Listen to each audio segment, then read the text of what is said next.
Inspired Overseas welcome you back.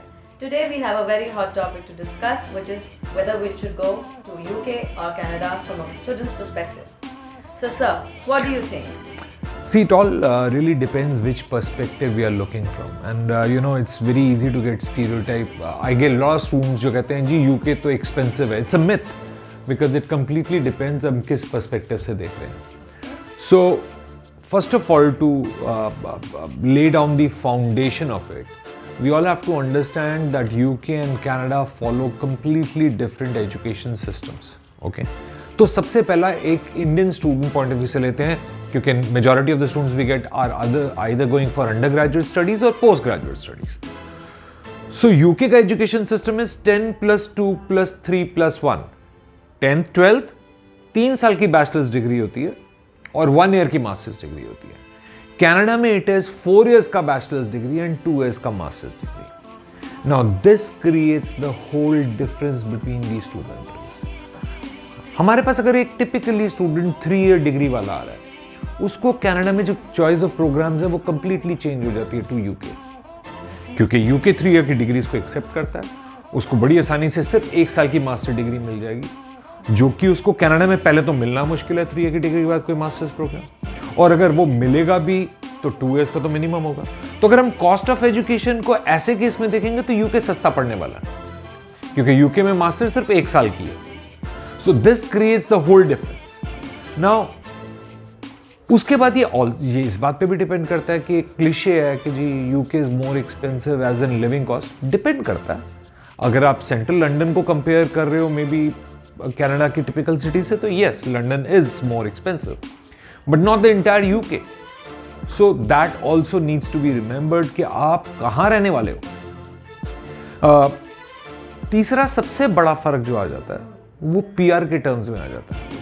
Permanent residency program of Canada and UK are completely different. Canada has one of the most vibrant permanent residency programs. जिसमें you study for 2 years, you get a 3-year post-study work permit. Now Canada allows this post-study work permit on a diploma also and on degrees also, regardless. Whereas UK is very particular, it has to be a bachelor's or a master's degree. Diplomas पे Canada पे UK कोई post-study work permit नहीं देता. और UK के अंदर PR is a lengthy procedure. You have to work for at least 5 years to be eligible for PR. So आपके पास 2 साल का पोस्ट स्टडी वर्क परमिट है, इसके बाद आपको टियर 2 स्किल्ड वर्कर प्रोग्राम में जाना ही पड़ेगा. That's your only route to getting PR, and you'll have to continuously work for at least 5 years to be eligible for PR. Whereas in Canada, of course there are technicalities there too, but you can be eligible for PR within 1 year of your job, as long as it's a skilled job. So PR point of view से Canada generally has an advantage. UK also has a permanent residency program, but it's way lengthier. And if we talk about quality of education from a student's perspective?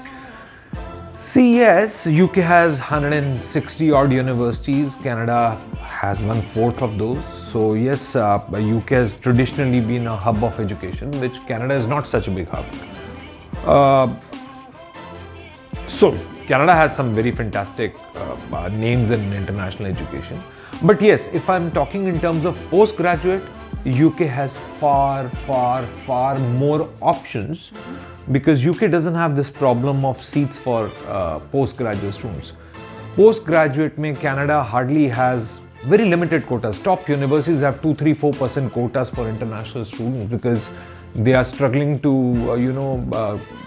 उनकी अपनी capacity बहुत ज़्यादा है.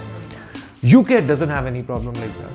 Point number 1. Point number 2, India से entry criteria match होना बड़ा मुश्किल हो जाता है. 3 ईयर डिग्रीज पहली मेजॉरिटी यूनिवर्सिटीज कंसिडर नहीं करती. फिर सीट अवेलेबिलिटी की प्रॉब्लम. फिर यूके की जो एंट्री क्राइटेरियाज है वो फार मोर लीनियंट है as far as curriculum is concern. आप एक इंडियन करिकुलम में बीकॉम वाले स्टूडेंट को, बीबीए वाले स्टूडेंट को, बीए वाले स्टूडेंट को भी बड़े सारे प्रोग्राम्स हैं आसानी से अकोमोडेट कर सकते हो. जो कनाडा में it's a biggest struggle because what we follow in India is closer to the British curriculum. It's not closer to the American curriculum which is followed in. And the cost is, as you said, it's not that expensive. It's barely the same. So, see, UK generally, typically speaking, देखो हम ना कितनी बारी करते क्या है कि Canada के कॉलेज को यूके के यूनिवर्सिटी के साथ कंपेयर करते हैं, तो that comparison is not fair. College of course cheaper होगा because those are vocational programmes, those are trade programmes. उनकी फीस टिपिकली $15,000-16,000 होती है. उसको एक यूके की यूनिवर्सिटी से कंपेयर करना is not fair. If we are comparing then we should compare a Canada का यूनिवर्सिटी विद अ यूके का यूनिवर्सिटी जिसमें इतना बड़ा डिफरेंस नहीं है. करीब 10-20% का डिफरेंस जरूर होगा, पर वो डिफरेंस कंपनसेट यूके में ऐसे हो जाता है कि वहां पे प्रोग्राम्स शॉर्टर है. इधर 4 साल की डिग्री तो इधर 3 साल की डिग्री. तो एनुअल कॉस्ट देखोगे तो वो यूके की 10-20-30% हायर है, पर वो उतना ही प्रोग्राम फास्टर है. मास्टर्स में देख लीजिए, यूके की 1 साल की मास्टर्स टिपिकल 15 से 20 लाख फीस है, बट वो 1 ही साल की है ना. कनाडा में चाहे वो फीस 12-15 लाख है, बट वो 2 साल की है ना. So total cost of the program अगर हम देखते हैं तो वो काफी केसेस में उल्टा यूके चीपर पड़ जाता है. And what about exposure in terms of somebody says, what about like, you know, their career, their jobs? So there is no doubt UK attracts more nationalities. So typically, if I am studying in a, let's suppose, a medium university in Canada, let's suppose Windsor, or let's suppose we are studying at maybe University of Prince Edward Island or Cape Breton, and UK की भी एक average medium ranked university ले लेते हैं like Brunel, Leicester, Lancaster. The proportion of international students will be way higher in UK because UK attracts more nationalities. Canada में आपको उतना बड़ा इंटरनेशनल मिक्स मिलने के चांसेस कम है. सो अगर क्वालिटी ऑफ एजुकेशन से हमारा इंटरनेशनल कम्युनिटी से मतलब है तो वो यूके में ज़्यादा है. करिकुलम की बात करें तो वो दोनों में बहुत दम है. दोनों यूनिवर्सिटीज़ अपनी, हाँ थोड़ा सा वो अपनी कंट्रीज़ के हिसाब से डिज़ाइंड है करिकुलम और अपनी जॉब फोर्स के हिसाब से है. सो अगेन यहाँ पर बात यह आ जाती है, अगर पढ़ के आपने वापस आना है तो yes UK seems to be a better idea. But अगर आपने उसी कंट्री में एब्जॉर्ब होना है तो यूके की डिग्री के साथ आपको कनाडा में जॉब इतनी आसानी से नहीं मिलने वाली, और कनाडा की डिग्री के साथ आपको यूके में जॉब इतनी आसानी से नहीं मिलने वाली. So then it should be again the whole plan कि मेरा what is my plan after education. So last not the least, how will you clear this myth? Which one to choose? UK See, or Canada? this is see ये facts को आपको ध्यान में रखना है. देखो हर एक का केस बड़ा डिफरेंट है. I believe सबसे पहले एक स्टूडेंट को अपने मन में पूछना पड़ेगा मेरा पढ़ने का रीजन क्या है. अगर बॉटम लाइन PR है तो मोस्ट स्टूडेंट्स कनाडा ही चुनेंगे यूके के आगे. पर कई बारी it for many postgraduate student that means sacrificing on the whole course, on the whole career.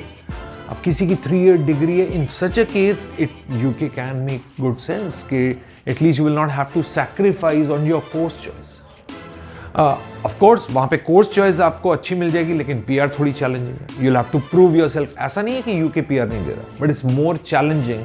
There are more technicalities to be met then in Canada. So it's going to be case to case basis. Undergraduate students जिसको PR first priority है वो Canada आसानी से चुन पाएगा, उसको choice of universities भी अच्छी मिल जाती है. बट पोस्ट ग्रेजुएट के लिए UK becomes very very attractive. And PhD तो भूल ही जाओ, कनाडा में मिलना वेरी वेरी डिफिकल्ट, जो यूके में फार मोर इजी.